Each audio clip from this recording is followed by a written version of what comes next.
मेरे प्रिय 140 करोड़ परिवारजन,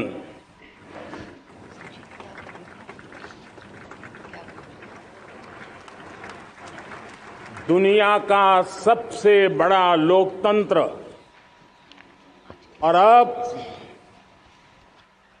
बहुत लोगों का अभिप्राय है कि जनसंख्या की दृष्टि से भी हम विश्व में नंबर 1 पर है। इतना बड़ा विशाल देश, 140 करोड़ देश के मेरे भाई बहन, मेरे परिवारजन आज आजादी का पर्व मना रहे हैं। मैं देश के कोटि कोटि जनों को, देश और दुनिया में भारत को प्यार करने वाले, भारत का सम्मान करने वाले, भारत का गौरव करने वाले कोटि कोटि जनों को आजादी के इस महान पवित्र पर्व की अनेक अनेक शुभकामनाएं देता हूं। मेरे प्यारे परिवारजन, पूज्य बापू के नेतृत्व में असहयोग का आंदोलन, सत्याग्रह की मूवमेंट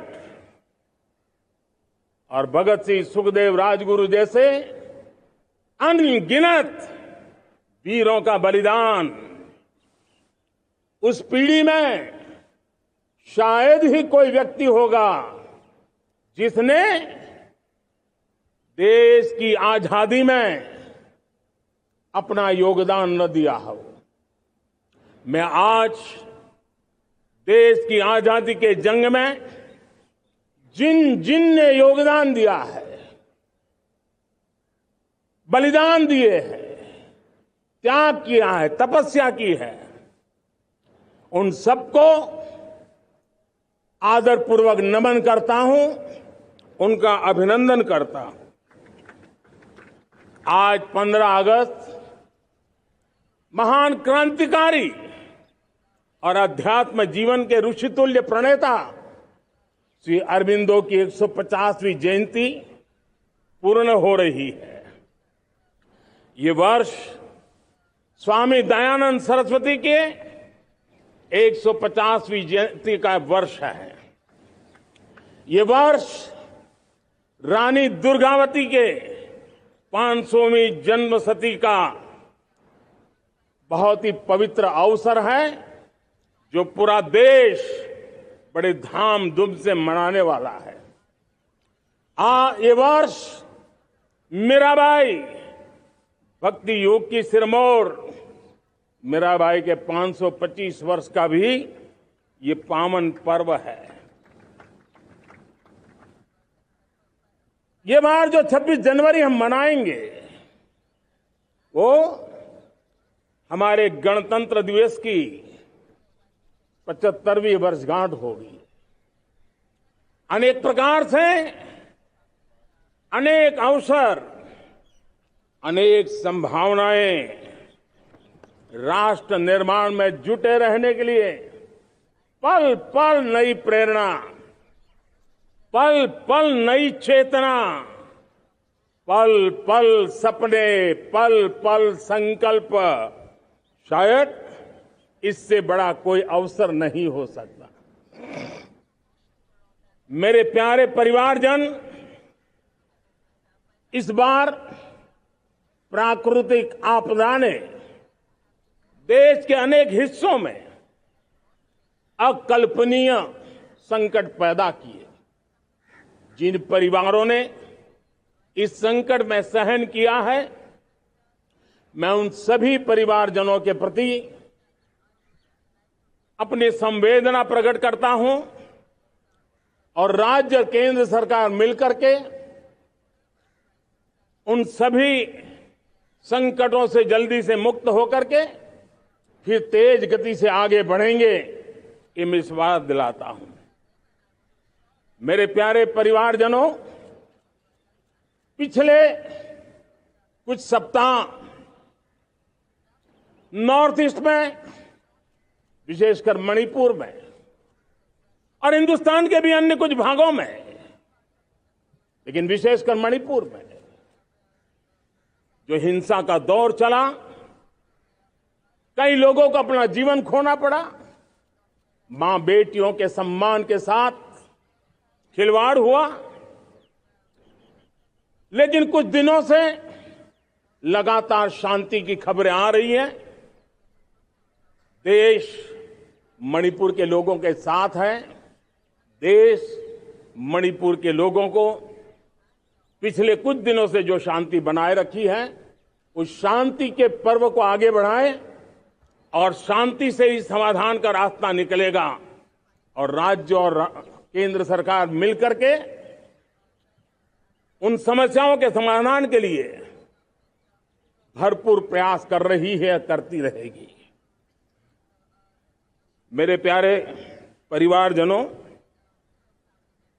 जब हम इतिहास की तरफ नजर करते हैं तो इतिहास में कुछ पल ऐसे आते हैं जो अपनी अमिट छाप छोड़ करके जाते हैं और उसका प्रभाव सदियों तक रहता है। और कभी कभी शुरुआत में वो बहुत छोटा लगता है, छोटी सी घटना लगती है, लेकिन वो अनेक समस्याओं की जड़ बन जाती है। हमें याद है 1000-1200 साल पहले इस देश पर आक्रमण हुआ। एक छोटे से राज्य के छोटे से राजा का पराजय हुआ, लेकिन तब पता तक नहीं था कि एक घटना भारत को 1000 साल की गुलामी में फंसा देगी। और हम गुलामी में जकड़ते गए, जो आया लूटता गया, जो जिसका मन चाहा हम पे आके सवार हो गया। कैसा विपरीत काल रहा होगा वो 1000 साल का। मेरे प्यारे परिवारजनों, घटना छोटी क्यों ना हो, लेकिन 1000 साल तक प्रभाव छोड़ के रही है। लेकिन मैं आज इस बात का जिक्र इसलिए करना चाहता हूं कि भारत के वीरों ने इस कालखंड में कोई भूभाग ऐसा नहीं था, कोई समय ऐसा नहीं था जब उन्होंने देश की आजादी के लौ को जलता न रखा हो, बलिदान की परंपरा न बनाई। मां भारती बेड़ियों से मुक्त होने के लिए उठ खड़ी हुई थी, जंजीरों को झकझोर रही थी। और देश की नारी शक्ति, देश की युवा शक्ति, देश के किसान, देश के गांव के लोग, मजदूर, कोई हिंदुस्तानी ऐसा नहीं था जो आजादी के सपने को लेकर के जीता न हो। आजादी को पाने के लिए मर मिटने के लिए तैयार होने वालों की एक बड़ी फौज तैयार हो गई थी। जेलों में जवानी खपाने वाले अनेक महापुरुष हमारे देश की आजादी को, इन गुलामी की बेड़ियों को तोड़ने के लिए लगे हुए थे। मेरे प्यारे परिवारजनों,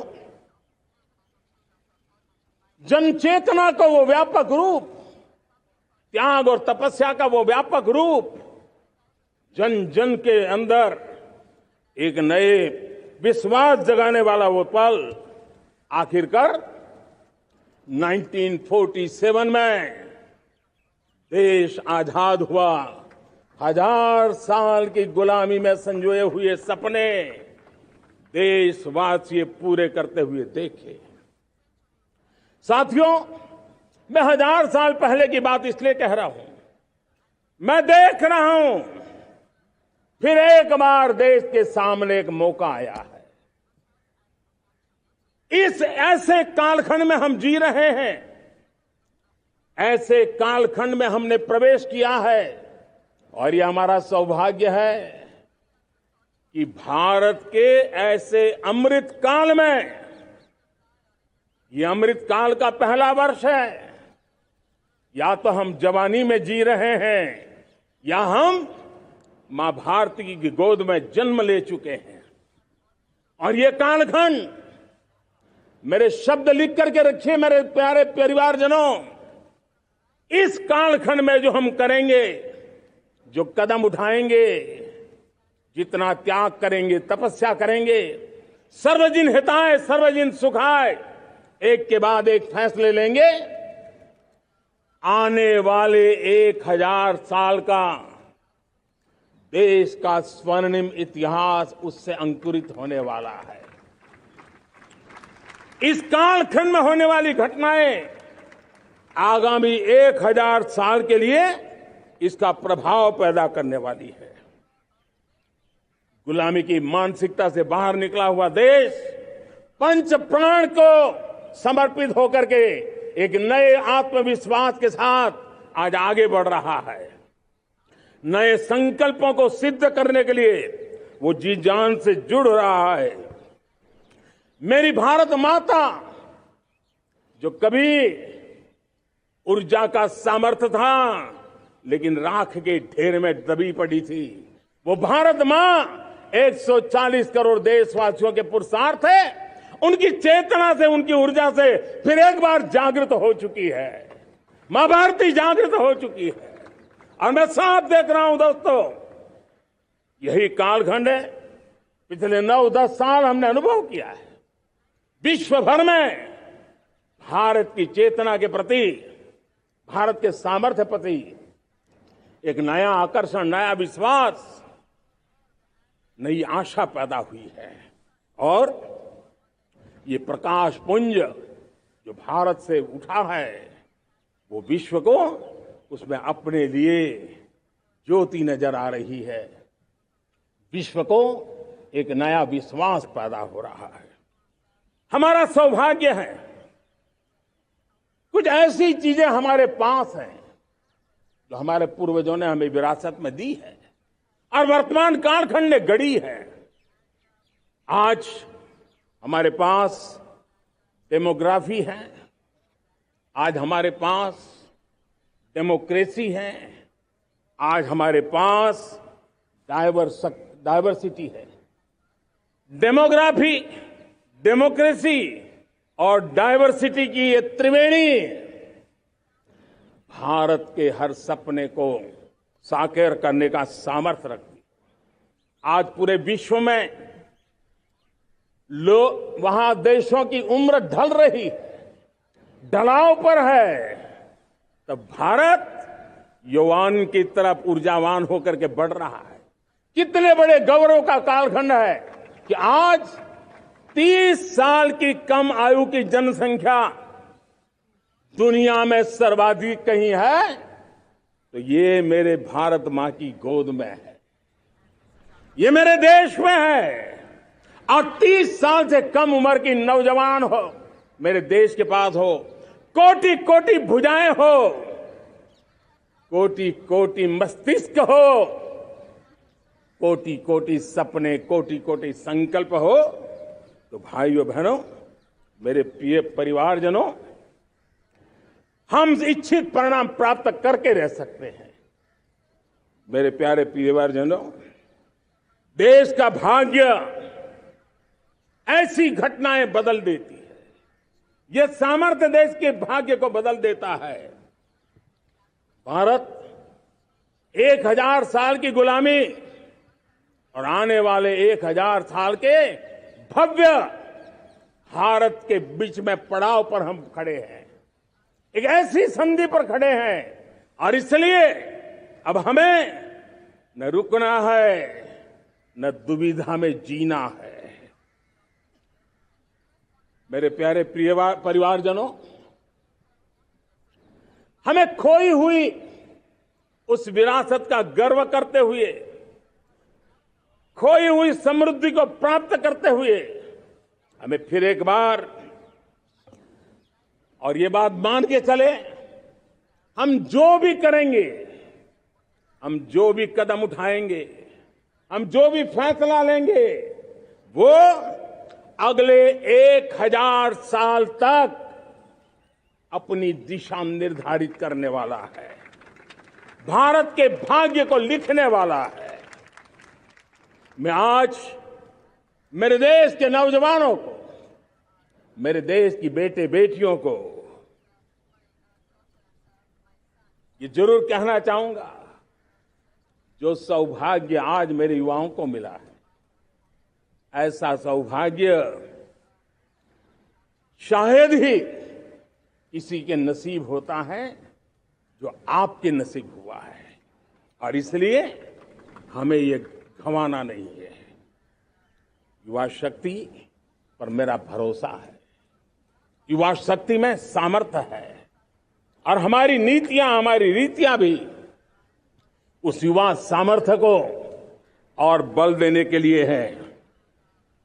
आज मेरे युवाओं ने दुनिया में पहले 3 स्टार्टअप इकोसिस्टम में भारत को स्थान दिला दिया है। विश्व के युवाओं को अचंभा हो रहा है भारत के इस सामर्थ्य को लेकर के, भारत की इस ताकत को देख करके। आज दुनिया टेक्नोलॉजी ड्रिवन है और आने वाला युग टेक्नोलॉजी से प्रभावित रहने वाला है, और तब टेक्नोलॉजी में भारत की जो टैलेंट है उसकी एक नई भूमिका रहने वाली है। साथियों, मैं पिछले दिनों G20 समिट में बाली गया था, और बाली में दुनिया के समृद्ध देश, दुनिया के विकसित देश भी, उनके मुखिया मुझे भारत की डिजिटल इंडिया की सफलता के लिए बारीकियों से जानने के लिए इच्छुक थे। हर कोई इसका सवाल पूछता था, और जब मैं उनको कहता था कि भारत ने जो कमाल किया है ना, वो दिल्ली, मुंबई, चेन्नई तक सीमित नहीं है।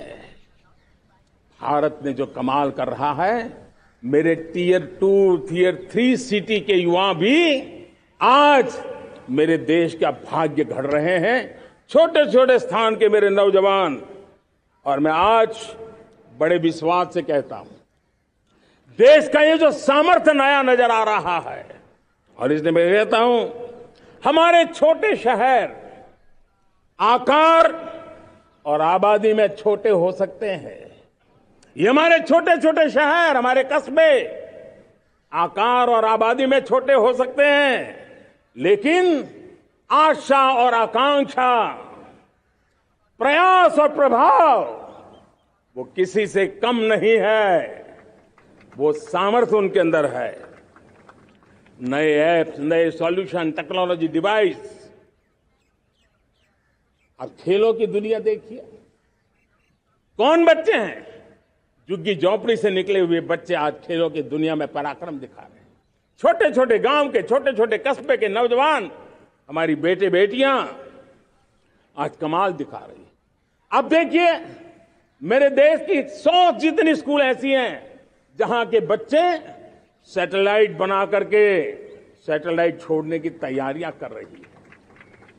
आज हजारों टिंकरिंग लैब नए वैज्ञानिकों का गर्भाधान कर रही है।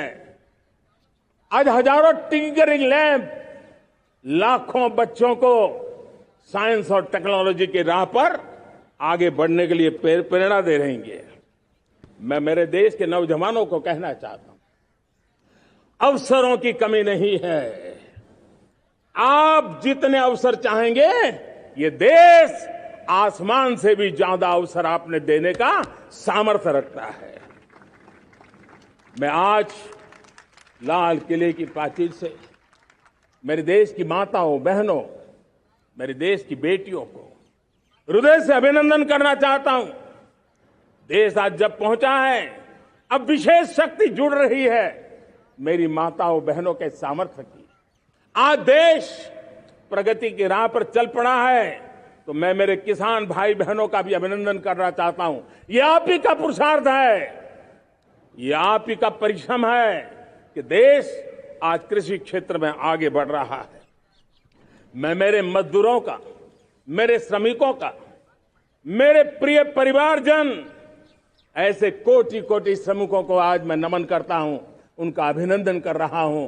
देश आज जो आधुनिकता की ओर बढ़ रहा है, विश्व की तुलना करने वाले सामर्थ्य के साथ नजर आ रहा है, उसके पीछे मेरे देश के मजदूरों का, मेरे देश के श्रमिकों का बहुत बड़ा योगदान है। आज समय कहता है कि लाल किले की प्राचीर से मैं उनका अभिनंदन करूं, उनका अभिवादन करूं, और ये मेरे परिवारजन 140 करोड़ देशवासी, मेरे इन श्रमिकों का, रेहड़ी पटरी वालों का, फूल सब्जी बेचने वालों का हम सम्मान करते हैं।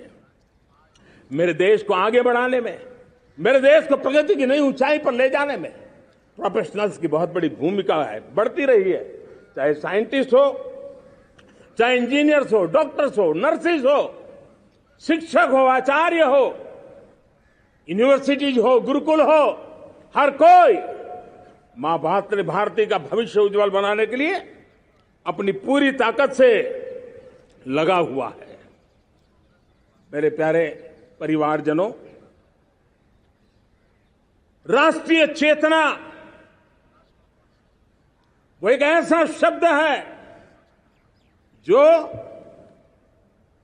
हमें चिंताओं से मुक्त कर रहा है, और आज वो राष्ट्रीय चेतना ये सिद्ध कर रही है कि भारत का सबसे बड़ा सामर्थ्य बना है भरोसा, भारत का सबसे बड़ा सामर्थ्य बना है विश्वास।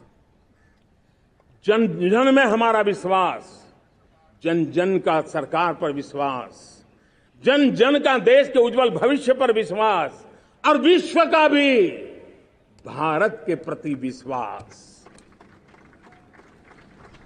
ये विश्वास हमारी नीतियों का है, हमारी रीति का है।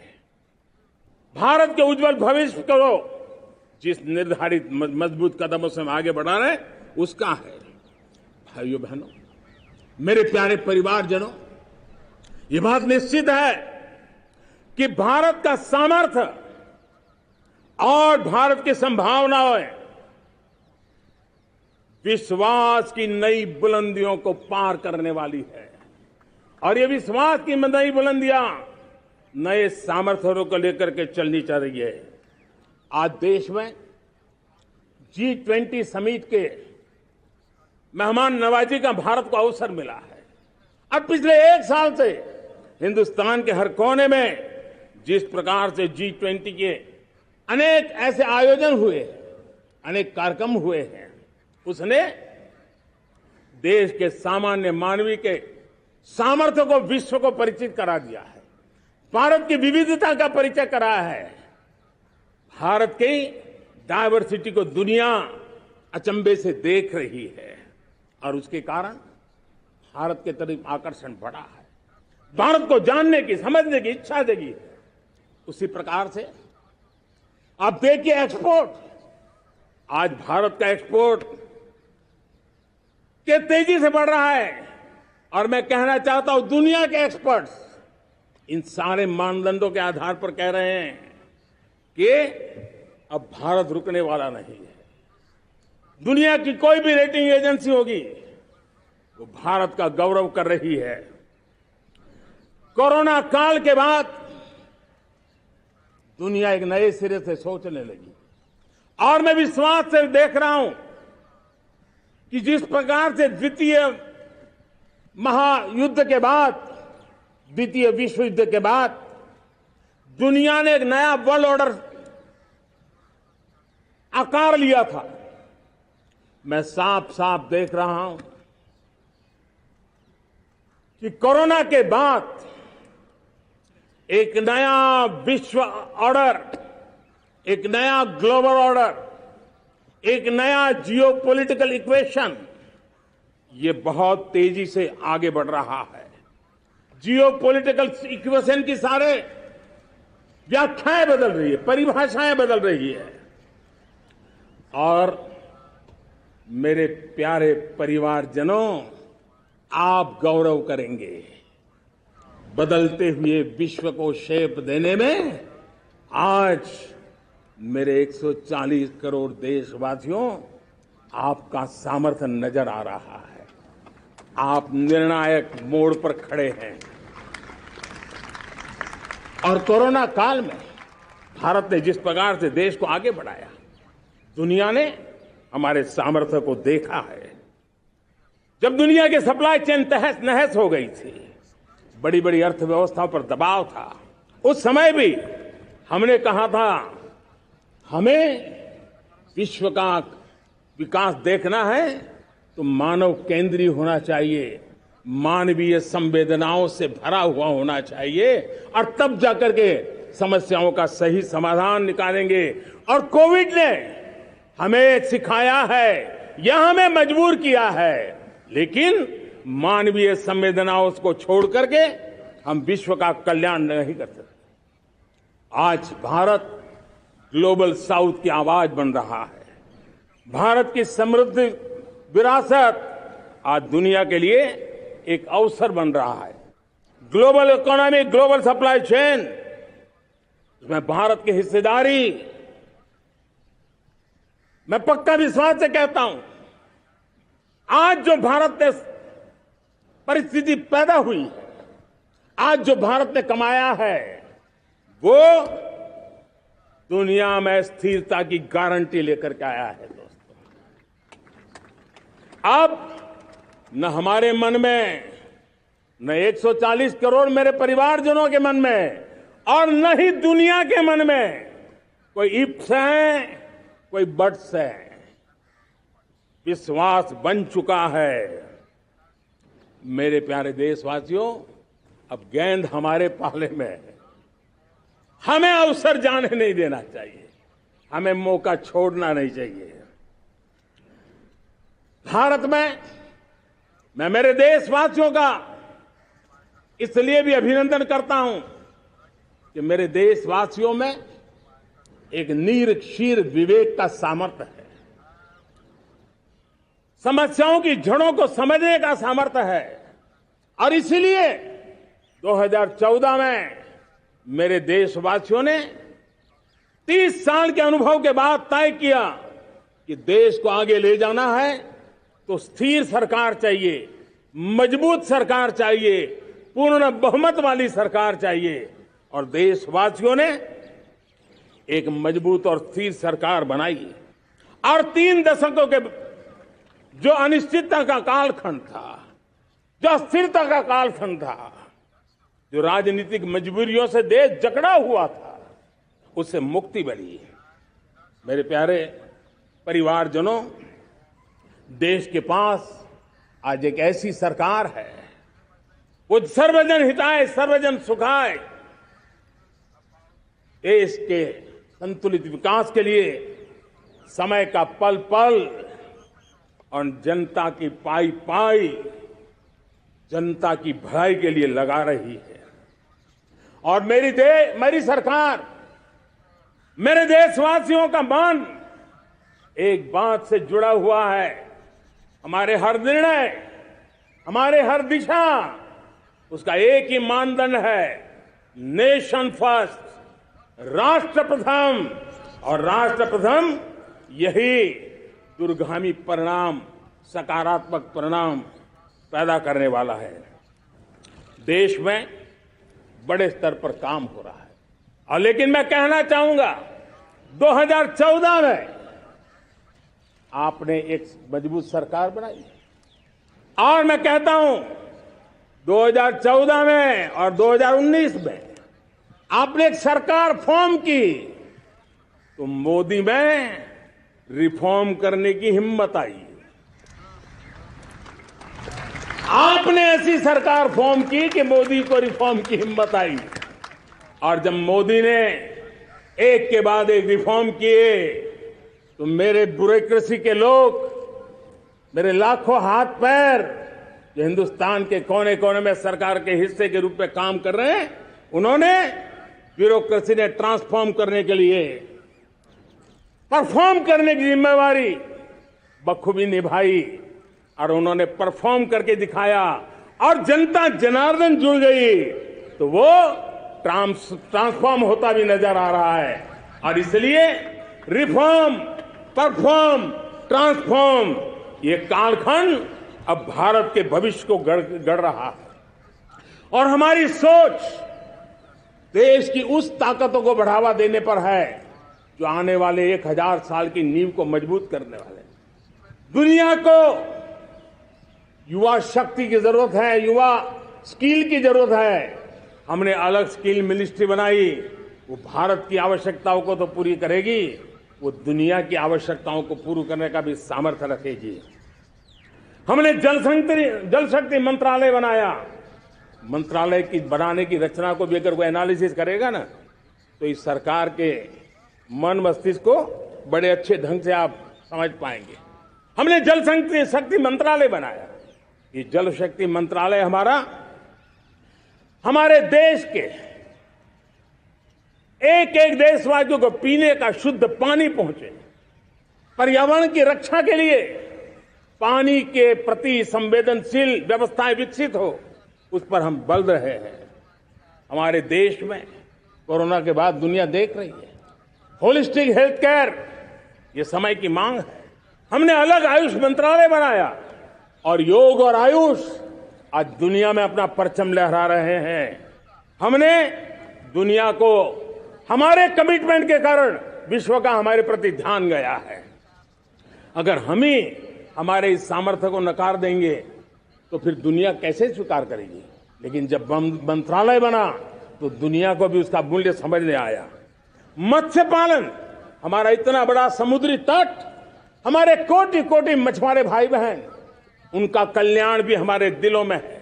और इसलिए हमने अलग से मत्स्य पालन को लेकर के, पशुपालन को लेकर के, डेयरी को लेकर के अलग मंत्रालय की रचना की, ताकि समाज के जिस वर्ग के लोग पीछे रह गए उनको हम साथ लें। देश में सरकारी अर्थव्यवस्था के हिस्से होते हैं, लेकिन समाज की अर्थव्यवस्था का एक बड़ा हिस्सा है कोऑपरेटिव मूवमेंट। उसको बल देने के लिए, उसको आधुनिकता लाने के लिए और देश के कोने कोने में लोकतंत्र की एक सबसे बड़ी इकाई को मजबूत करने के लिए हमने अलग कोऑपरेटिव मंत्रालय बनाया। और वो हमारी सहकारी संस्थाएं उसका जाल बिछा रहा है, ताकि गरीब से गरीब की वहां सुनवाई हो, उसकी आवश्यकताओं की पूर्ति हो, और वो भी राष्ट्र की विकास की योगदान में एक छोटी इकाई का हिस्सा बनकर के उसमें वो योगदान दे रखें। हमने सहकार से समृद्धि का रास्ता अपनाया है। मेरे प्यारे परिवारजनों,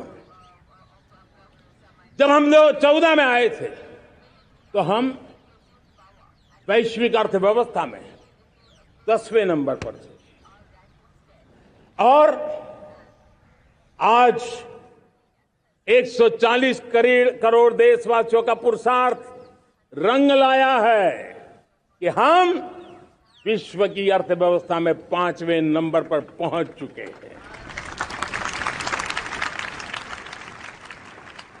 और ये ऐसे ही नहीं हुआ है।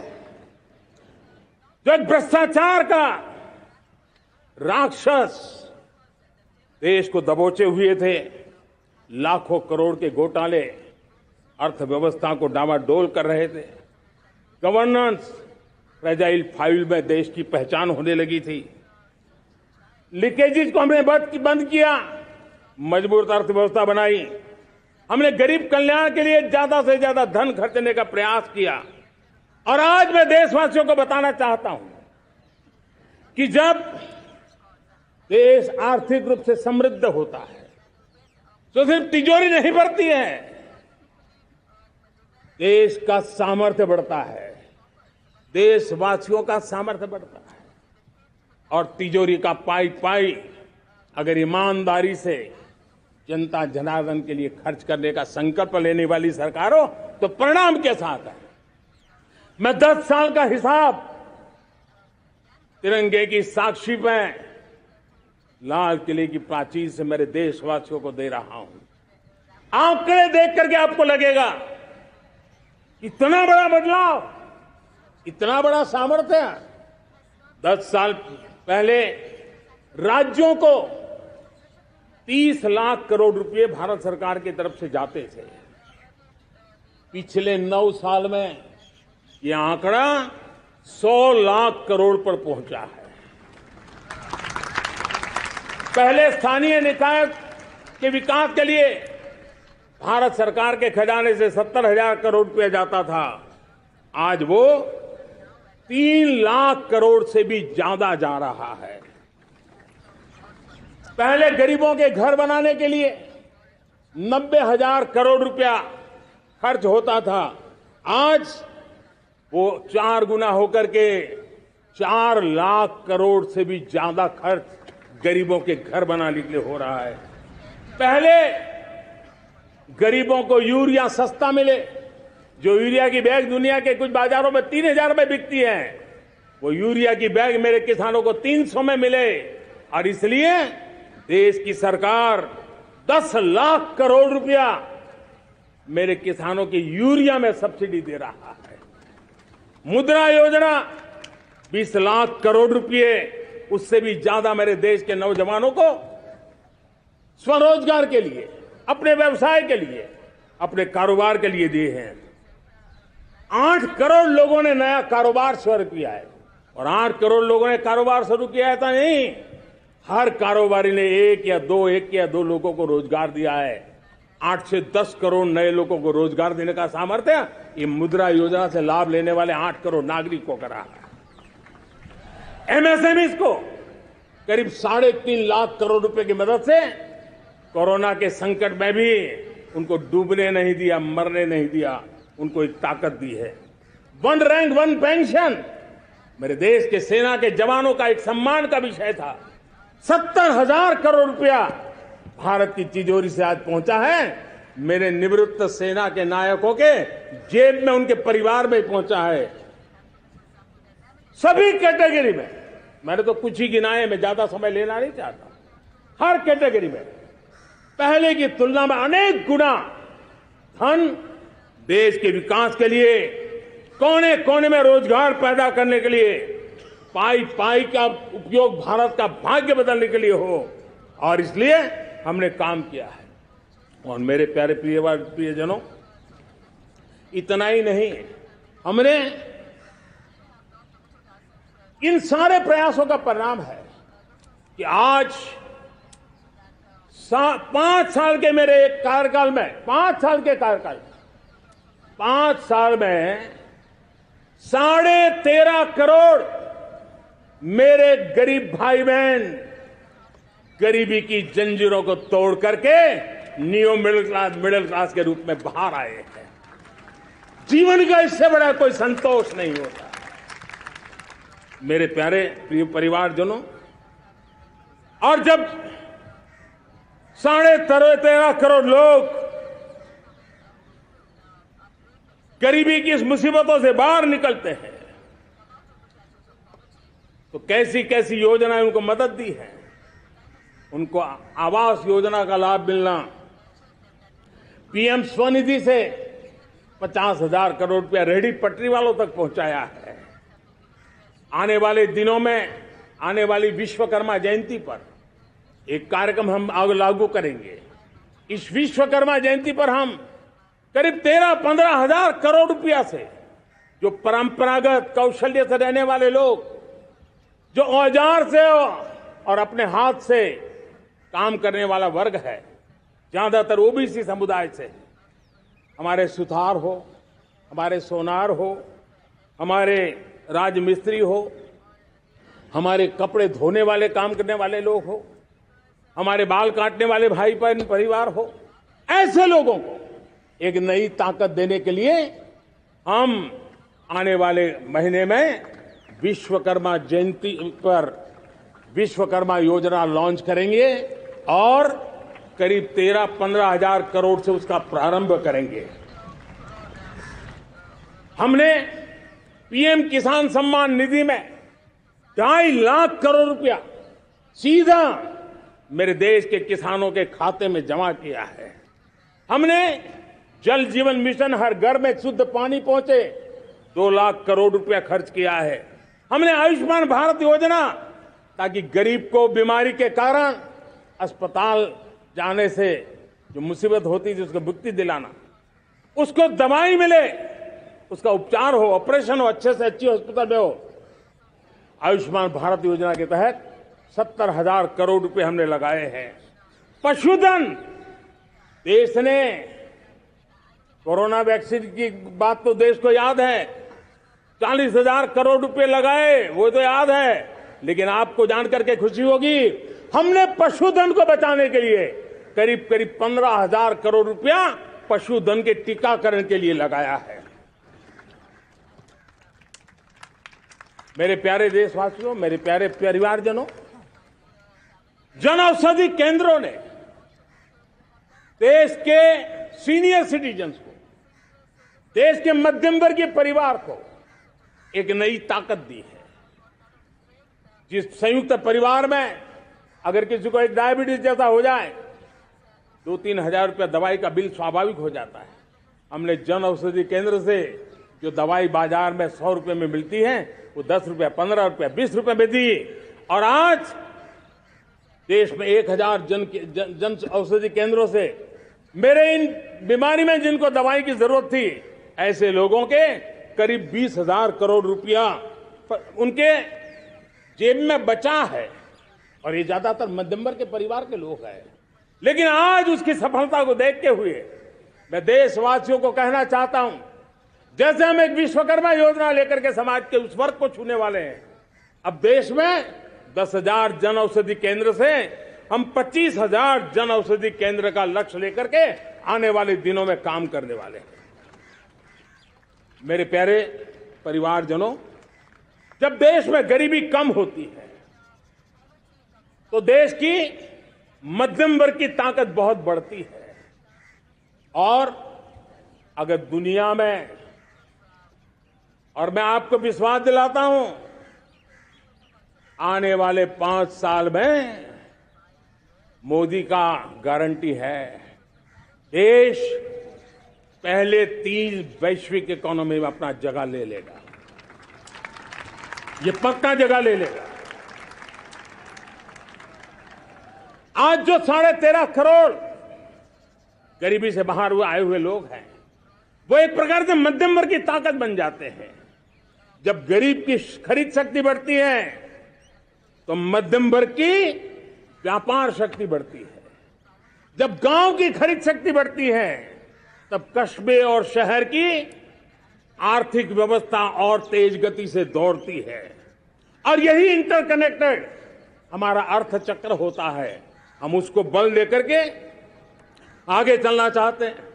मेरे प्यारे परिवारजनों, शहर के अंदर जो कमजोर लोग रहते हैं, बिना घर को मुसीबत रहती है, मध्यम वर्ग के परिवार अपना खुद का घर का सपना देख रहे हैं, हम उसके लिए भी आने वाले कुछ सालों के लिए एक योजना लेकर के आ रहे हैं। और जिसमें ऐसे मेरे परिवारजन जो शहरों में अपना घर, शहरों में रहते हैं लेकिन किराए के मकान पे रहते हैं, झुग्गी झोपड़ी में रहते हैं, चाल में रहते हैं, अनऑथराइज्ड कॉलोनीज में रहते हैं, ऐसे मेरे परिवारजन अगर अपना मकान बनाना चाहते हैं तो बैंक से जो लोन मिलेगा उसके ब्याज के अंदर राहत देकर के लाखों रुपयों की मदद करने का हमने निर्णय किया है। मेरे मध्यम वर्ग के परिवार को जब 2 लाख से 7 लाख इनकम टैक्स की सीमा बढ़ जाती है तो सबसे बड़ा लाभ सैलरी क्लास को होता है, मेरे मध्यम वर्ग को होता है। इंटरनेट का डेटा बहुत महंगा था 2014 के पहले, आज दुनिया का सबसे सस्ता इंटरनेट का डेटा का खर्चा हो रहा है। हर परिवार के पैसे बच रहे हैं। मेरे प्यारे परिवारजनों, विश्व कोरोना के बाद अभी तक उभर नहीं पाया है। युद्ध ने फिर एक नई मुसीबत पैदा की है। आज दुनिया महंगाई के संकट से जूझ रही है। पूरी दुनिया की अर्थव्यवस्था को महंगाई ने दबोच के रखा है। हम भी दुनिया से जिन सामान की जरूरत होती है लाते हैं, तो हमें सामान तो इंपोर्ट करते हैं। हमारा दुर्भाग्य है कि हमें महंगाई भी इंपोर्ट करनी पड़ती है, क्योंकि पूरी दुनिया को महंगाई ने जकड़ के रखा है। लेकिन मेरे प्यारे परिवारजनों, भारत ने महंगाई को नियंत्रित रखने के लिए भरसक प्रयास किए हैं। पिछले कालखंड की तुलना में हमें कुछ सफलता भी मिली है, लेकिन इतने से संतोष नहीं मान सकते। दुनिया से हमारी चीजें अच्छी है, इतने बात से हम सोच नहीं सकते। मुझे तो मेरे देशवासियों को महंगाई की बोझ कम से कम हो, इस दिशा में और भी कदम उठाने हैं और हम उस कदम को उठा के रहेंगे। मेरा प्रयास निरंतर जारी रहेगा। मेरे प्यारे परिवारजनों, आज देश अनेक क्षमताओं को लेकर के आगे बढ़ रहा है।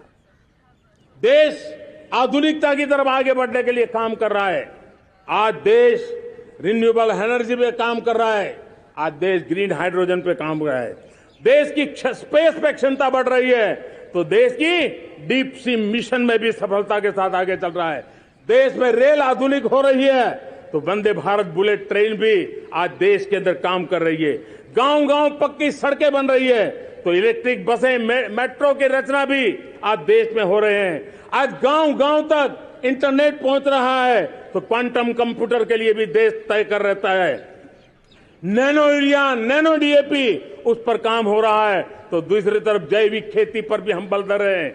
आज किसान उत्पादक संघ एफपीओ का निर्माण हो रहा है, तो हम सेमीकंडक्टर का भी निर्माण करने के लिए चाह रहे हैं। हम दिव्यांग जनों के लिए एक सुगम भारत के निर्माण के लिए काम करते हैं, तो हम पैरालंपिक में भी हिंदुस्तान का तिरंगा झंडा गाड़ने के लिए मेरे दिव्यांग जनों को सामर्थ्यवान बना रहे हैं। हम खिलाड़ियों को स्पेशल ट्रेनिंग दे रहे हैं।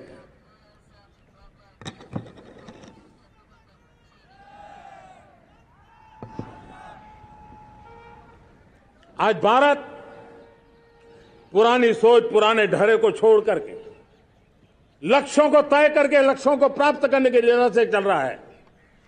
और जब मैं कहता हूं ना कि जिसका शिलान्यास हमारी सरकार करती है, उसका उद्घाटन भी हमारे कालखंड में करते हैं। इन दिनों जो मैं शिलान्यास कर रहा हूं ना, आप लिख के रखिए, उसके उद्घाटन भी आप सबने मेरे नसीब में ही छोड़े हुए हैं। हमारी कार्य संस्कृति बड़ा सोचना, दूर का सोचना, सर्वजन हिताय सर्वजन सुखाय सोचना, यह हमारी कार्यशैली रही है। और सोच से भी ज्यादा, संकल्प से भी ज्यादा हासिल कैसे करना, इस ऊर्जा के साथ हम काम करते हैं। हमने आजादी के काल अमृत महोत्सव में 75,000 अमृत सरोवर बनाने का संकल्प किया था। उस समय हमने हर जिले में 75 अमृत सरोवर बनाने का संकल्प किया था। करीब 50-55 हजार अमृत सरोवर की कल्पना की थी, लेकिन आज करीब 75,000 अमृत सरोवर का काम निर्माण हो रहा है। ये अपने आप में बहुत बड़ा काम हो रहा है। जनशक्ति और जल शक्ति की ताकत भारत के पर्यावरण की रक्षा में भी काम आने वाली है। 18,000 गांवों तक बिजली पहुंचाना, जनधन बैंक खाते खोलना, बेटियों के लिए शौचालय बनाना, सारे टारगेट समय के पहले पूरी शक्ति से पूरे करेगा। और जब भारत ठान लेता है तो उसे पूरा करके रहता है। ये हमारा ट्रैक रिकॉर्ड कहता है। 200 करोड़ वैक्सीनेशन का काम, दुनिया हमें जब पूछती है 200 करोड़ सुनती है, उनकी आंखें फट जाती है। इतना बड़ा काम ये मेरे देश के आंगनवाड़ी वर्कर, हमारी आशा वर्कर, हमारी हेल्थ वर्कर, उन्होंने करके दिखा। यह मेरे देश का सामर्थ्य है। 5G को रोल आउट किया, दुनिया में सबसे तेज गति से 5G रोल आउट करने वाला मेरा देश है। 700 से अधिक जिलों तक हम पहुंच चुके हैं और अब 6G की भी तैयारी कर रहे हैं। हमने टास्क फोर्स बना दिया है। रिन्यूएबल एनर्जी, हम टारगेट से पहले चले हैं। हमने रिन्यूएबल एनर्जी 2030 का जो टारगेट तय किया था, 21-22 में इसको पूरा कर दिया। हमने इथेनॉल में 20% ब्लेंडिंग की बात कही थी, वो भी हमने समय से 5 साल पहले पूरा कर दिया। हमने $500 बिलियन के एक्सपोर्ट की बात की थी, वो भी समय के पहले $500 बिलियन से ज्यादा कर दिया। हमने तय किया, जो हमारे देश में 25 साल से चर्चा हो रही थी कि देश में नई संसद बने, पार्लियामेंट का कोई सत्र ऐसा नहीं था नई संसद के। ये मोदी है, समय के पहले नई संसद बना करके रख दिया। मेरे प्यारे भाई बहनों, ये काम करने वाली सरकार है, निर्धारित लक्ष्यों को पार करने वाली सरकार है।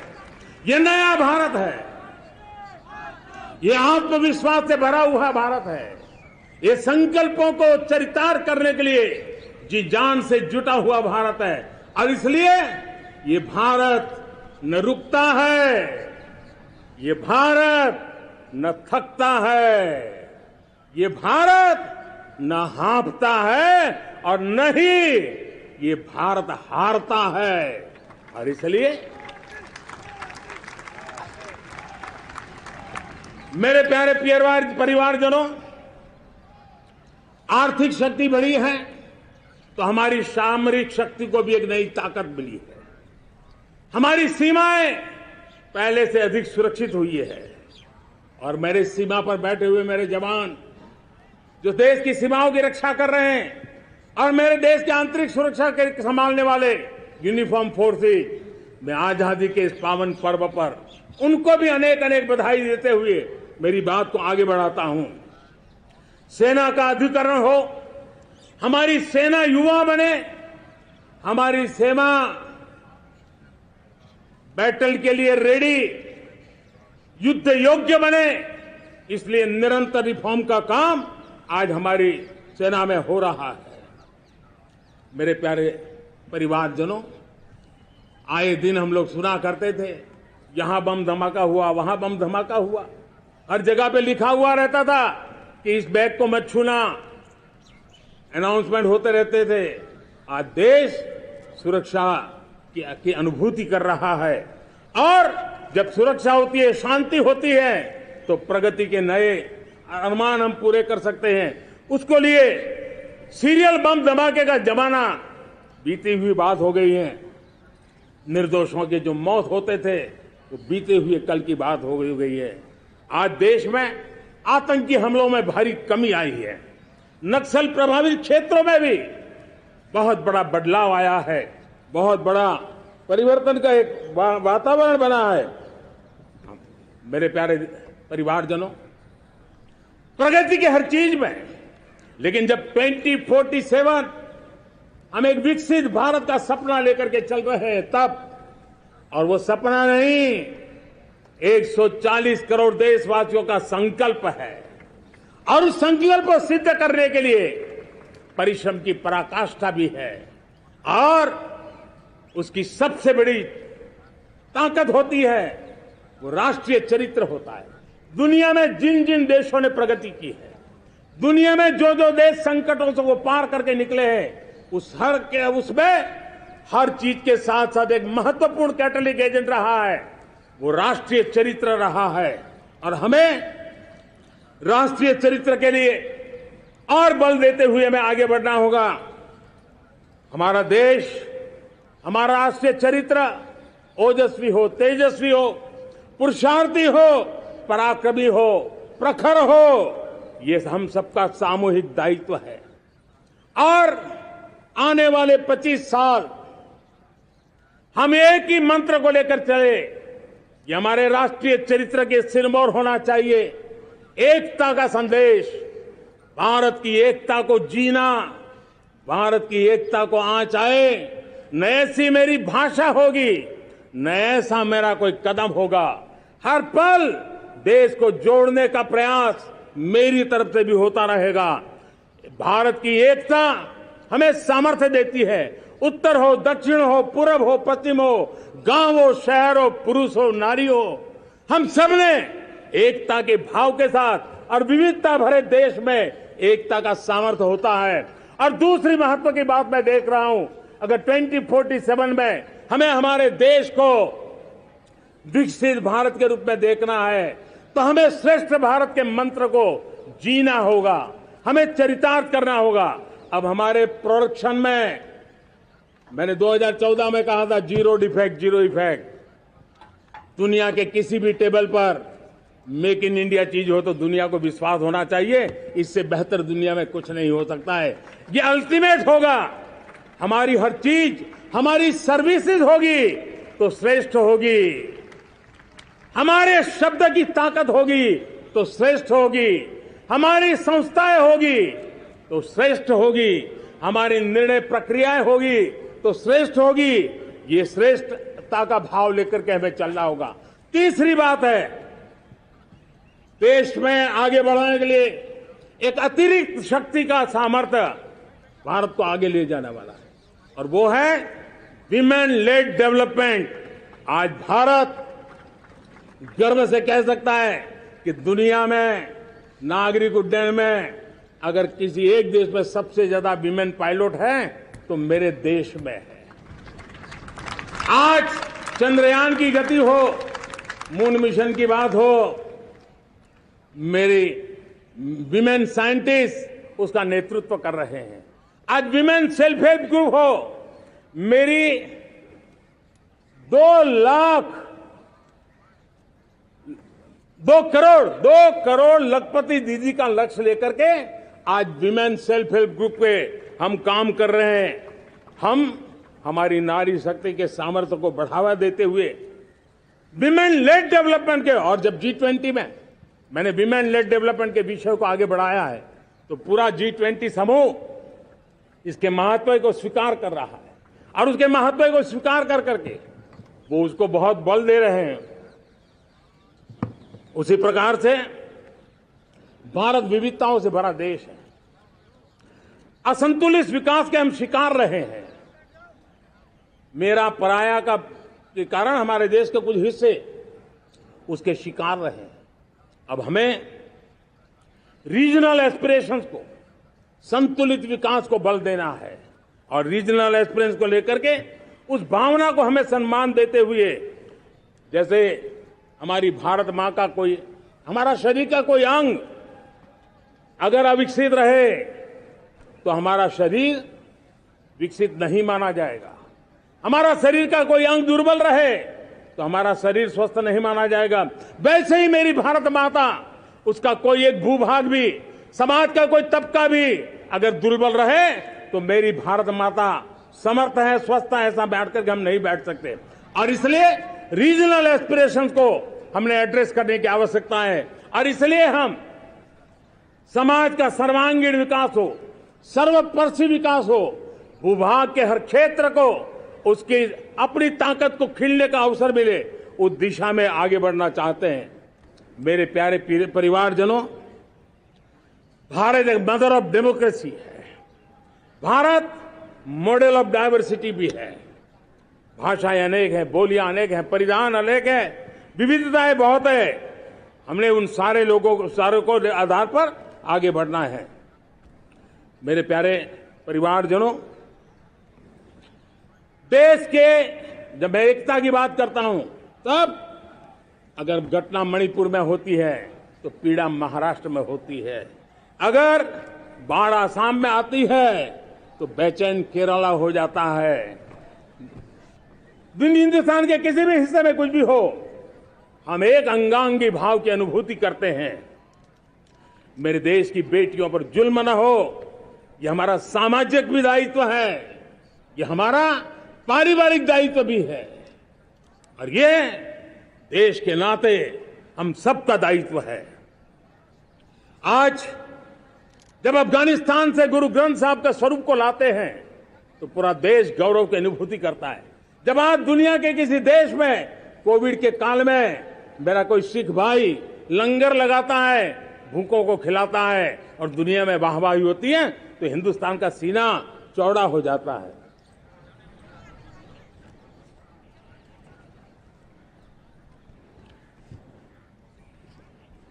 मेरे प्यारे परिवारजनों, हमारे लिए जब नारी सम्मान की बात करते हैं, मुझे अभी एक देश में दौरा कर रहा था तो वहां एक बहुत ही सीनियर मिनिस्टर, उसने मुझे एक सवाल पूछा। उसने कहा, आपके यहां बेटियां साइंस और इंजीनियरिंग के विषयों की पढ़ाई करती हैं क्या? उसमें क्या था, मैंने उनको कहा, आज मेरे देश में लड़कों से ज्यादा बेटियां आज स्टेम यानी साइंस, टेक्नोलॉजी, इंजीनियरिंग और मैथ्स, अधिकतम भाग मेरी बेटियां ले रही है। तो उनके लिए अचरज था। ये सामर्थ्य आज हमारे देश का देख रहा है। मेरे प्यारे परिवारजनों, आज 10 करोड़ महिलाएं विमेन सेल्फ हेल्प में जुड़ी हुई है। और विमेन सेल्फ हेल्प ग्रुप के साथ आप गांव में जाएंगे तो आपको बैंक वाली दीदी मिलेगी, आपको आंगनवाड़ी वाली दीदी मिलेगी, आपको दवाई देने वाली दीदी मिलेगी। और अब मेरा सपना है 2 करोड़ लखपति दीदी बनाने का, गांव में 2 करोड़ लखपति दीदी। और इसके लिए एक नया अभिगम भेजा। साइंस और टेक्नोलॉजी, हमारे गांव की महिलाओं का भी सामर्थ्य देखता हूं मैं, और इसलिए हम एक नई योजना सोच रहे हैं कि हमारे एग्रीकल्चर सेक्टर में टेक्नोलॉजी आए, एग्रीटेक को बल मिले। इसलिए विमेन सेल्फ हेल्प ग्रुप की बहनों को हम ट्रेनिंग देंगे, ड्रोन चलाने की, ड्रोन रिपेयरिंग की हम ट्रेनिंग देंगे, और हजारों ऐसे विमेन सेल्फ हेल्प ग्रुप को भारत सरकार ड्रोन देगी, ट्रेनिंग देगी, और हमारे एग्रीकल्चर के काम में ड्रोन की सेवाएं उपलब्ध हो। इसके लिए हम शुरुआत करेंगे। प्रारंभ हम 15,000 विमेन सेल्फ हेल्प ग्रुप के द्वारा ये ड्रोन की उड़ान का हम आरंभ कर रहे हैं। मुझे विश्वास है कि इसके कारण हमारे परिवारजनों का, मेरे प्यारे परिवारजनों, आज देश आधुनिकता की तरफ बढ़ रहा है। हाईवे हो, रेलवे हो, एयरवे हो, आईवेज हो, इंफॉर्मेशन वेज, वाटरवेज हो, कोई क्षेत्र ऐसा नहीं है जिस क्षेत्र को आगे बढ़ाने की दिशा में आज देश काम न करता हो। पिछले 9 वर्ष में तटीय क्षेत्रों में हमने, आदिवासी क्षेत्र में, हमारे पहाड़ी क्षेत्र में विकास को बहुत बढ़ दिया है। हमने पर्वतमाला, भारतमाला ऐसी योजनाओं के द्वारा समाज के उस वर्ग को हमने बल दिया है। हमने गैस की पाइपलाइन से हमारे पूर्वी भारत को जोड़ने का काम किया है। हमने अस्पतालों की संख्या बढ़ाई है, हमने डॉक्टर की सीटें बढ़ाई है ताकि हमारे बच्चे डॉक्टर बनने का सपना पूरा कर सके। हमने मातृभाषा में पढ़ाने पर बल दिया है, अब मातृभाषा में वो पढ़ाई कर सके उस दिशा में। और मैं भारत के सुप्रीम कोर्ट का भी धन्यवाद करता हूं कि भारत की सुप्रीम कोर्ट ने कहा है कि आप जो जजमेंट देंगे उसका जो ऑपरेटिव पार्ट होगा वो जो अदालत में आया है उसकी भाषा में उसको उपलब्ध होगा। मातृभाषा का महात्म्य आज बढ़ रहा है। मेरे प्यारे भाई परिवारजनों, आज तक हमारे देश के जो बॉर्डर विलेज हैं, हमने वाइब्रेंट बॉर्डर विलेज का एक कार्यक्रम शुरू किया है। और वाइब्रेंट बॉर्डर विलेज, अब तक इसके लिए कहा जाता था देश के आखिरी गांव, हमने उस पूरी सोच को बदला है। वो देश का आखिरी गांव नहीं है, सीमा पर जो नजर आ रहा है वो मेरे देश का पहला गांव है। अगर सूरज उगता है पूरब में तो उस तरफ के गांव में पहली सूरज की किरण आती है।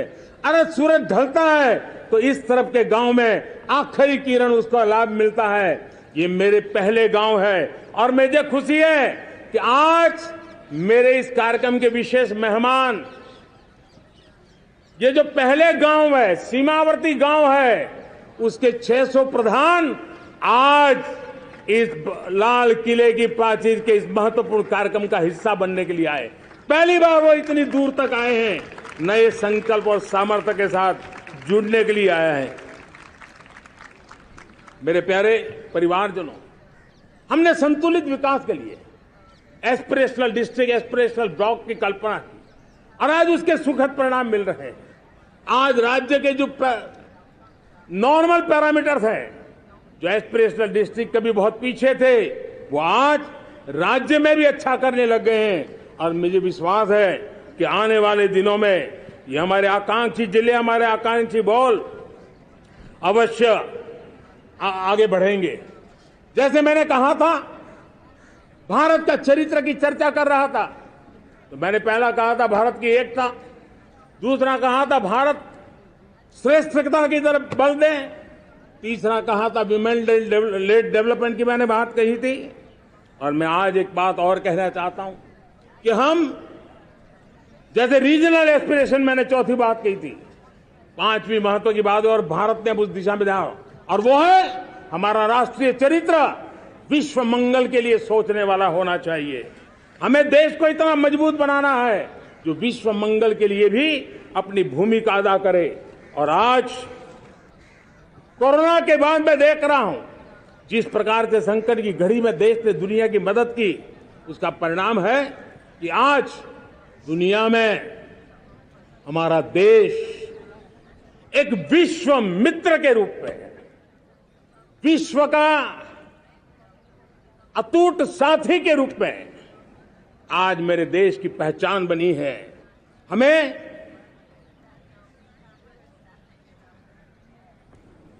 जब विश्व मंगल की बात करते हैं तब भारत का मूलभूत विचार है, उस विचार को हम आगे बढ़ाने लोग हैं। और मुझे खुशी है कि आज अमेरिकी संसद के भी कई चुने हुए गणमान्य प्रतिनिधि भी आज हमारे 15 अगस्त के इस अवसर में हमारे बीच में मौजूद है। भारत की सोच कैसी है, हम विश्व मंगल की बात को कैसे आगे बढ़ाते हैं।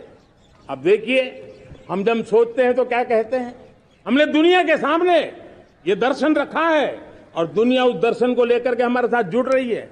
हमने कहा one sun, one world, one grid. Renewable energy के क्षेत्र में एक बहुत बड़ा हमारा स्टेटमेंट है, आज दुनिया उसको स्वीकार कर रही है। कोविड के बाद हमने दुनिया को कहा हमारा अप्रोच होना चाहिए वन अर्थ, वन हेल्थ। समस्याओं का समाधान तभी होगा जब मानव को, पशु को, पौधे को बीमारी के संबंध में समान रूप से एड्रेस किया जाएगा, तब जाकर के हम करेंगे। हमने G20 समिट के लिए दुनिया के सामने कहा है one world, one family, one future. इस सोच को लेकर के चल रहे हैं। हमने क्लाइमेट को लेकर के दुनिया जो संकट से जूझ रही है, हमने रास्ता दिखाया है, लाइफ मिशन लॉन्च किया है, लाइफस्टाइल फॉर एनवायरमेंट। हमने दुनिया के सामने इंटरनेशनल सोलर अलायंस बनाया और आज दुनिया के कई देश इंटरनेशनल सोलर अलायंस का हिस्सा बन रहे हैं। हमने बायोडायवर्सिटी का महत्व देखते हुए बिग कैट अलायंस की व्यवस्था को हमने आगे बढ़ाया है। हमने प्राकृतिक आपदा के कारण, ग्लोबल वार्मिंग के कारण इंफ्रास्ट्रक्चर का जो नुकसान होता है, उसके लिए दूरगामी व्यवस्थाओं की जरूरत है। और इसलिए coalition for disaster resilient infrastructure, CDRI, एक समाधान के रूप में दुनिया को दिया है। विश्व आज समुद्रों को संघर्ष का केंद्र बना रहा है, तब हमने दुनिया को सागर का प्लेटफॉर्म दिया है जो वैश्विक समुद्रिक शांति की गारंटी बन सकता है। हमने पारंपरिक चिकित्सा पद्धतियों को बल देते हुए WHO का ग्लोबल लेवल का सेंटर हिंदुस्तान में बनाने की दिशा में काम किया है। हमने योग और आयुष के द्वारा विश्व कल्याण और विश्व के स्वस्थता की दिशा में काम किया है। और आज भारत विश्व मंगल की मजबूत नींव डाल रहा है। इस मजबूत नींव को आगे बढ़ाना हम सबका काम है, हम सबकी जिम्मेवारी है। मेरे प्यारे परिवारजनों, सपने अनेक है, संकल्प साफ है, नीतियां स्पष्ट है, नीयत के सामने कोई सवाल या निशान नहीं है। लेकिन कुछ सच्चाइयों को हमें स्वीकार करना पड़ेगा और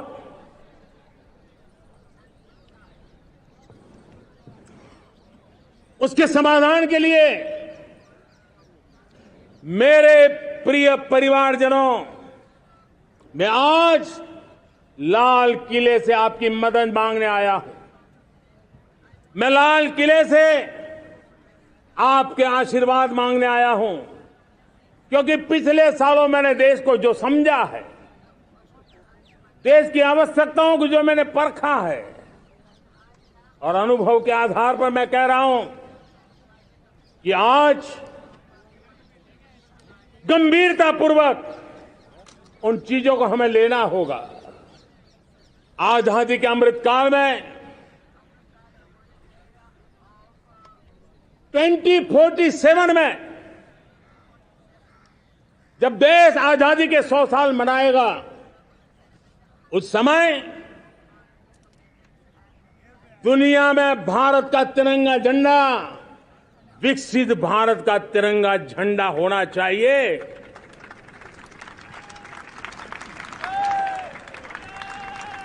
रत्ती भर भी हमें रुकना नहीं है, पीछे नहीं हटना है। और इसके लिए शुचिता,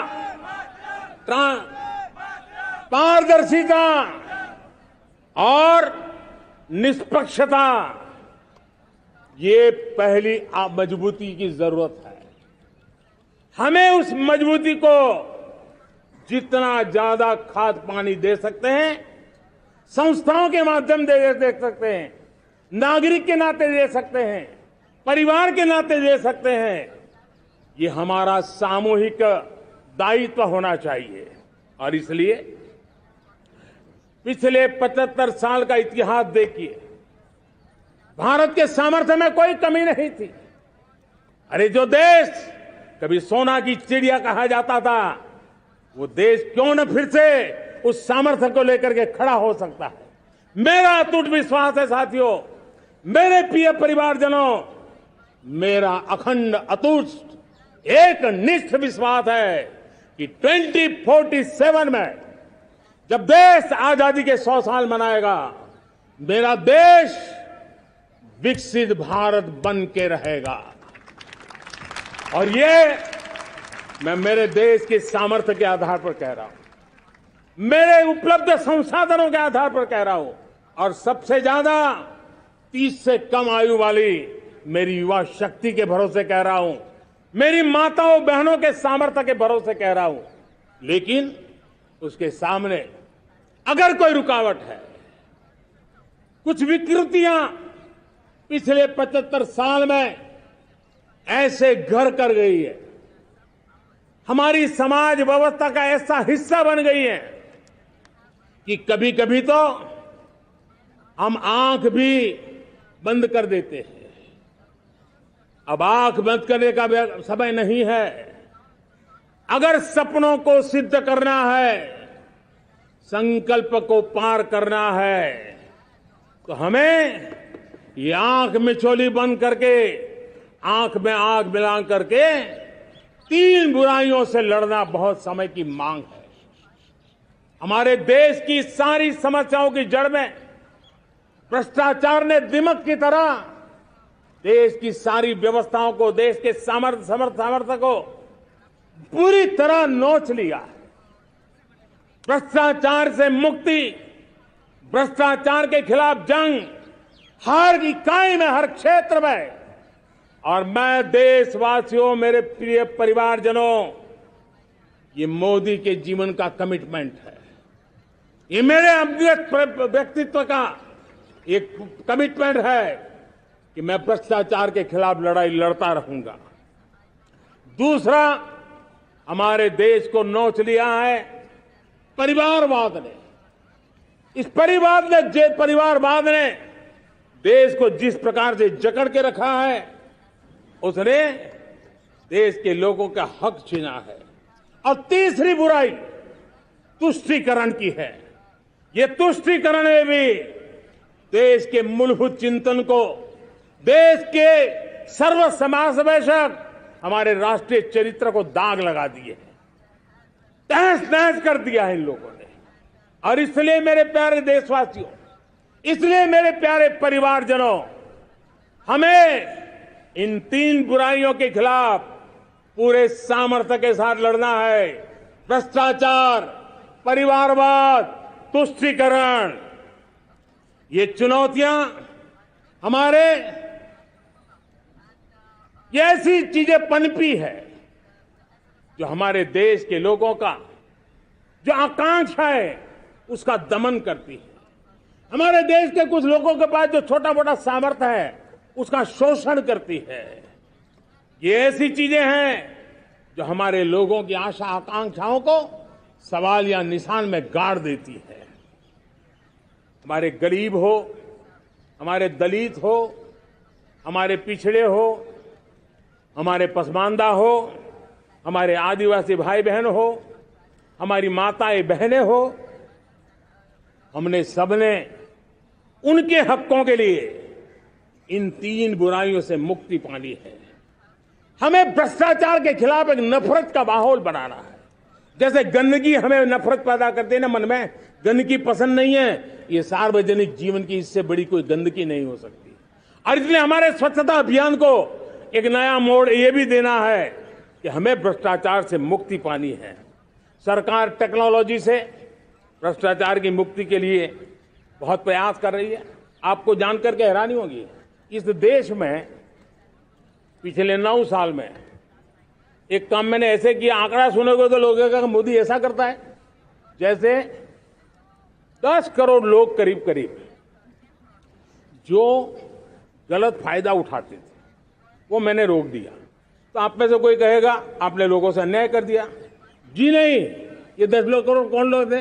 ये 10 करोड़ वो लोग थे जिनका जन्म ही नहीं हुआ था और उनके नाम पर उनके विडो हो जाते थे, वो वृद्ध हो जाते थे, वो दिव्यांग हो जाते थे, फायदे लिए जाते थे। 10 करोड़ ऐसे बेनामी जो चीजें चलती थी उसको रोकने का पवित्र काम, भ्रष्टाचारियों की संपत्ति जो हमने जब्त की है ना, वो पहले की तुलना में 20 गुना ज्यादा की है। मेरे प्यारे परिवारजनों, ये आपकी कमाई का पैसा लोग लेकर के भागे थे, 20 गुना ज्यादा संपत्ति को जब्त करने का। और इसलिए लोगों की मेरे प्रति नाराजगी होना बहुत स्वाभाविक है, लेकिन मुझे भ्रष्टाचार के खिलाफ की लड़ाई को आगे बढ़ाना है। हमारे सरकारी व्यवस्था ने पहले कैमरा के सामने तो कुछ हो जाता था, लेकिन बाद में चीजें अटक जाती थी। हमने पहले की तुलना में कई गुना ज्यादा अदालत में चार्जशीट की है और अब जमानतें भी नहीं मिलती हैं। वैसी पक्की व्यवस्था को लेकर के हम आगे बढ़ रहे हैं, क्योंकि हम ईमानदारी से भ्रष्टाचार के खिलाफ लड़ रहे हैं। आज परिवारवाद और तुष्टीकरण, इसने देश का बहुत बड़ा दुर्भाग्य किया है। अब लोकतंत्र में ये कैसे हो सकता है कि पॉलिटिकल पार्टी, और मैं विशेष बल दे रहा हूं पॉलिटिकल पार्टी, आज मेरे देश के लोकतंत्र में एक ऐसी विकृति आई है जो कभी भारत के लोकतंत्र को मजबूती नहीं दे सकती। और वो क्या है बीमारी? परिवारवादी पार्टियां। और उनका तो मंत्र क्या है? Party of the family, by the family and for the family.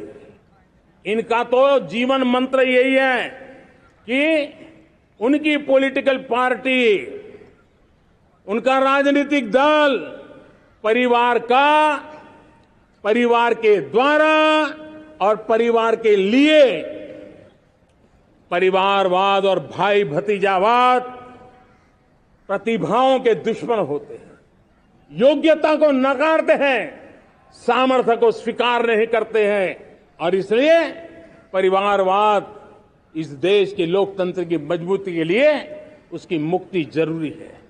सर्वजन हिताय सर्वजन सुखाय, हर किसी को हक मिले इसलिए, और सामाजिक न्याय के लिए भी ये बहुत। उसी प्रकार से तुष्टीकरण ने सामाजिक न्याय का सबसे बड़ा नुकसान किया। अगर सामाजिक न्याय को तबाह किसी ने किया है तो ये तुष्टीकरण की सोच, तुष्टीकरण की राजनीति, तुष्टीकरण का सरकारी योजनाओं का तरीका, इसने सामाजिक न्याय को मौत के घाट उतार दिया है। और इसलिए हमें तुष्टीकरण, भ्रष्टाचार, ये विकास का सबसे बड़ा दुश्मन है।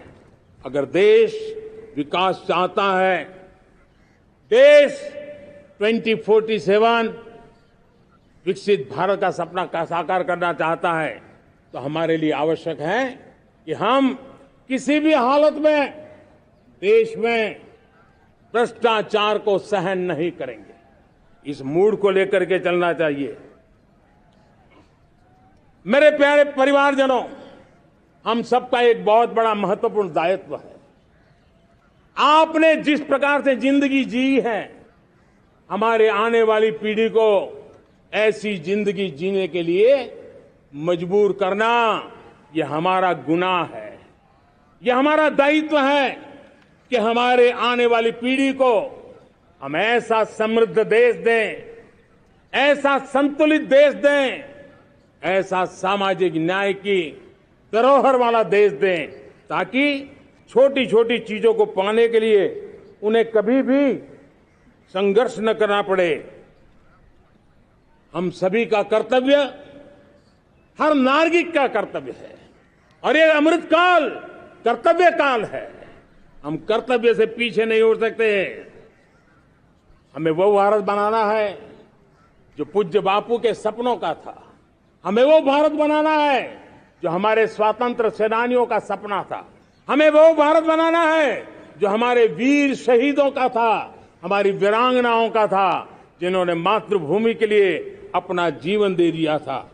मेरे प्यारे परिवारजनों, मैं जब 2014 में आपके पास आया था, तब 2014 में मैं परिवर्तन का वादा लेकर के आया था। 2014 में मैंने आपको वादा किया था, मैं परिवर्तन लाऊंगा, और 140 करोड़ मेरे परिवारजन, आपने मुझ पे भरोसा किया और मैंने विश्वास पूरा करने की कोशिश की। रिफॉर्म, परफॉर्म, ट्रांसफॉर्म, वो 5 साल जो वादा था वो विश्वास में बदल गया, क्योंकि मैंने परिवर्तन का वादा किया था। रिफॉर्म, परफॉर्म, ट्रांसफॉर्म के द्वारा मैंने इस वादे को विश्वास में बदल दिया। कठोर परिश्रम किया है, देश के लिए किया है, शान से किया है, सिर्फ और सिर्फ नेशन फर्स्ट, राष्ट्र सर्वोपरि, इस भाव से किया है। 2019 में परफॉर्मेंस के आधार पर आप सबने मुझे फिर से आशीर्वाद दिया। परिवर्तन का वादा मुझे यहां ले आया, परफॉर्मेंस मुझे दोबारा ले आया, और आने वाले 5 साल अभूतपूर्व विकास के हैं। 2047 के सपने को साकार करने का सबसे बड़ा स्वर्णिम पल आने वाले 5 साल है।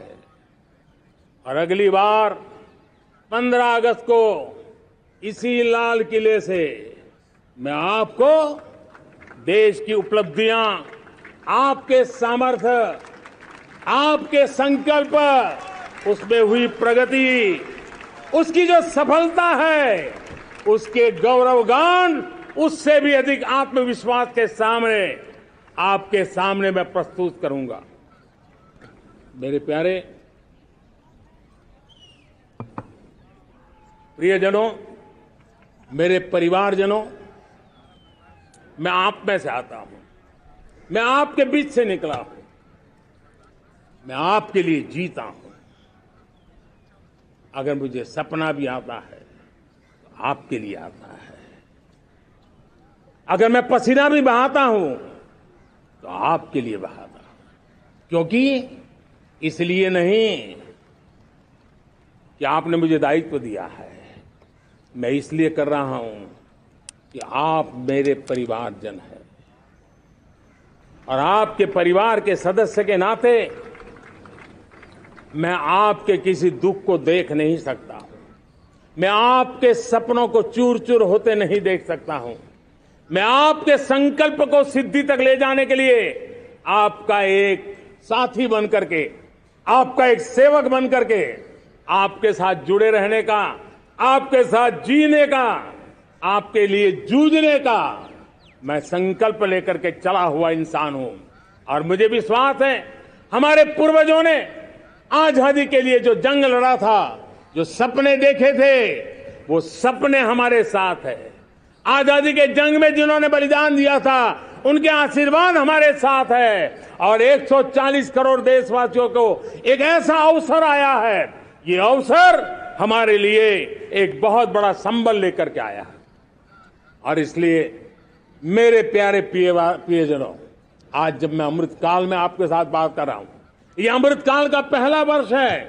ये अमृतकाल के पहले वर्ष पर जब मैं आपसे बात कर रहा हूं तो मैं आपको पूरे विश्वास से कहना चाहता हूं, चलता चलाता काल चक्र, चलता चलाता काल चक्र, अमृत काल का भाल चक्र, चलता चलाता काल चक्र, अमृत काल का भाल चक्र, सबके सपने, सबके सपने अपने सपने, सबके सपने अपने सपने, पनपे सपने सारे, सबके सपने अपने सपने, पनपे सपने सारे, धीर चले वीर चले, धीर चले वीर चले, चले युवा हमारे, धीर चले वीर चले, चले युवा हमारे, नीति सही, नीति सही, रीति नहीं, नीति सही, रीति नहीं, गति सही, गति सही, राह नहीं, गति सही, राह नहीं। चुनो चुनो चुनौती, चुनो चुनौती सीना तान, चुनो चुनौती सीना तान, जग में बढ़ाओ देश का नाम, चुनो चुनौती सीना तान, जग में बढ़ाओ देश का नाम। मेरे प्यारे परिवारजनों, हिंदुस्तान के कोने कोने में बैठे हुए मेरे परिवारजन, दुनिया के कोने कोने में जाकर के बसे हुए मेरे परिवारजन, आप सबको आजादी के पावन पर्व की फिर एक बार मैं बहुत बहुत शुभकामनाएं देता हूं। ये अमृतकाल हम सबके लिए कर्तव्य काल है। ये अमृतकाल हम सबको मां भारती के लिए कुछ कर गुजारने का काल है। आजादी का जब जंग चल रहा था 1947 के पहले जो पीढ़ी ने जन्म लिया था उन्हें देश के लिए मरने का मौका मिला था। वो देश के लिए मरने के लिए मौका नहीं छोड़ते थे, लेकिन हमारे नसीब में देश के लिए मरने का मौका नहीं है। लेकिन हमारे लिए देश के लिए जीने का ये इससे बड़ा कोई अवसर नहीं होता। हमें पल पल देश के लिए जीना है। इसी संकल्प के साथ इस अमृतकाल में 140 करोड़ देशवासियों के सपने संकल्प भी बनाने हैं। 140 करोड़ देशवासियों के संकल्प को सिद्धि में भी परिवर्तित करना है और 2047 का जब तिरंगा झंडा फहरेगा तो विश्व एक विकसित भारत का गुणगान करता होगा। इसी विश्वास के साथ, इसी संकल्प के साथ मैं आप सबको अनेक अनेक शुभकामनाएं देता हूं, बहुत बहुत बधाई देता हूं। जय हिंद, जय हिंद, जय हिंद। भारत माता की, भारत माता की, भारत माता की। वंदे वंदे वंदे। बहुत बहुत धन्यवाद।